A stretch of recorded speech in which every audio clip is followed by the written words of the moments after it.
गृहस्थ को अत्यंत निद्रा, आलस्य, देह की सेवा, केश विन्यास तथा भोजन वस्त्र में आसक्ति का त्याग करना चाहिए। उसे आहार, निद्रा, भाषण, मैथुन आदि सब बातें परिमित रूप से करनी चाहिए। उसे अकपट, नम्र, शौच संपन्न, निरालस्य और उद्योगशील होना चाहिए। गृहस्थ को अपने शत्रु के सामने शूर होना चाहिए और गुरु एवं बंधुजनों के समक्ष नम्र। शत्रु के सम्मुख शूरता प्रकट करके उसे उस पर शासन करना चाहिए। यह गृहस्थ का आवश्यक कर्तव्य है। गृहस्थ को घर में कोने में बैठकर रोना और अहिंसा परमो धर्म कहकर खाली गाल न बजाना चाहिए। यदि वह शत्रु के सम्मुख वीरता नहीं दिखाता है तो वह अपने कर्तव्य की अवहेलना करता है, किंतु अपने बंधु बांधव, आत्मीय स्वजन एवं गुरु के निकट उसे गौ के समान शांत एवं निरीह भाव अवलंबन करना चाहिए। निंदित असत व्यक्ति को वह सम्मान न दे और सम्माननीय व्यक्ति का आदर करे। असत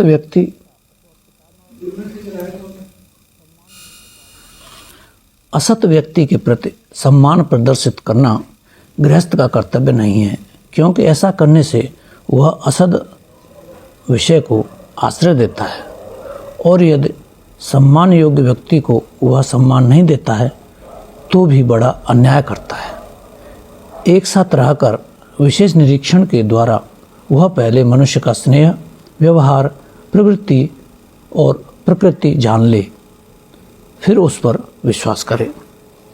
ऐरे गहरे जिस किसी भी व्यक्ति के साथ वह मित्रता न कर बैठे, जिसके साथ उसे मित्रता करने की इच्छा हो, उसके कार्यकलाप तथा अन्य लोगों के साथ उसके व्यवहार की वह पहले भली भांति जांच कर ले और फिर उससे मित्रता करे।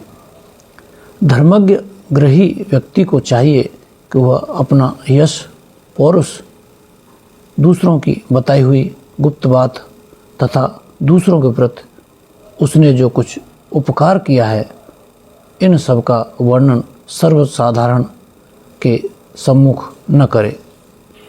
उसे अपने वैभव अथवा अभाव आदि की भी बात नहीं करनी चाहिए। उसे अपने धन पर गर्व करना उचित नहीं। ऐसे विषय वह गुप्त ही रखे, यही उसका धर्म है। यह केवल सांसारिक अभिज्ञता नहीं है। यदि कोई मनुष्य ऐसा करता है तो वह दुर्नीति परायण कहा जा सकता है। गृहस्थ सारे समाज की नींव सदृश है। गृहस्थ सारे समाज की नींव सदृश है। वही मुख्य धन उपार्जन करने वाला होता है। निर्धन, दुर्बल, स्त्री बच्चे आदि जो सब कार्य करने योग्य नहीं हैं, वो गृहस्थ के ऊपर ही निर्भर रहते हैं। अतएव गृहस्थ को कुछ कर्तव्य करने पड़ते हैं और ये कर्तव्य ऐसे होने चाहिए कि उनका साधन करते करते वह अपने हृदय में शक्ति का विकास अनुभव करे और ऐसा न सोचे कि वह अपने आदर्शानुसार कार्य नहीं कर रहा है। यदि उसने कोई अन्याय अथवा निंदित कार्य कर डाला है तो उसे दूसरों के सम्मुख प्रकट नहीं करना चाहिए।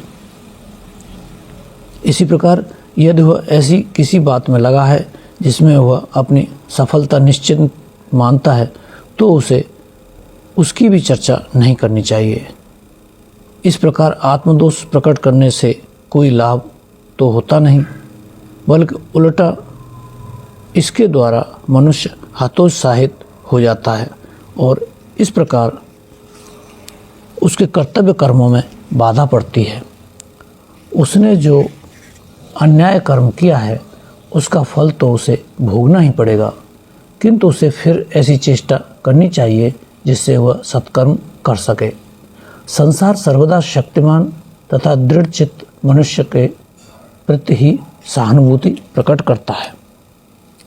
उसे चाहिए कि वह यत्नपूर्वक विद्या, धन, यश और धर्म का उपार्जन करे तथा व्यसन, कुसंग, मिथ्या भाषण एवं परद्रोह का परित्याग करे। उसे सबसे पहले ज्ञान लाभ के लिए चेष्टा करनी चाहिए, फिर उसे धनोपार्जन के लिए भी यत्न करना चाहिए। यही उसका कर्तव्य है, और यदि वह अपने इस कर्तव्य को नहीं करता तो उसकी गणना मनुष्यों में नहीं।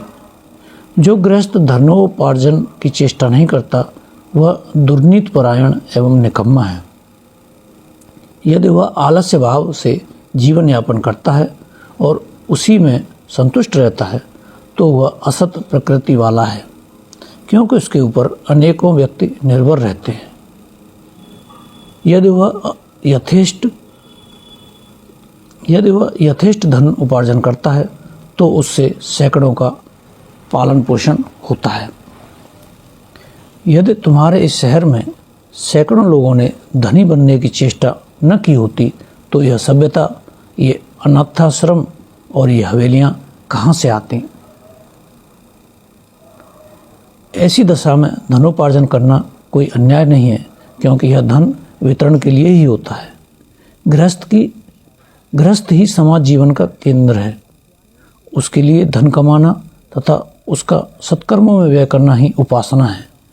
जिस प्रकार एक सन्यासी को अपनी कुटी में बैठकर ही उपासना उसके मुक्ति लाभ में सहायक होती है, उसी प्रकार एक गृहस्थ की भी सदुपाय तथा सदुद्देश्य से धनी होने की चेष्टा उसके मुक्ति लाभ में सहायक होती है, क्योंकि इन दोनों में ही हम ईश्वर तथा जो कुछ ईश्वर का है उस सबके प्रति भक्ति से उत्पन्न हुए आत्मसमर्पण एवं आत्मत्याग का ही प्रकाश पाते हैं। भेद है केवल प्रकाश के रूप भर में। वर्तुल सा होता है, हम बस उसी में आबद्ध रहते हैं। हमें दूरदर्शिता के लिए धैर्य नहीं रहता और इसीलिए हम दुष्ट और नीच हो जाते हैं। यह हमारी कमजोरी है।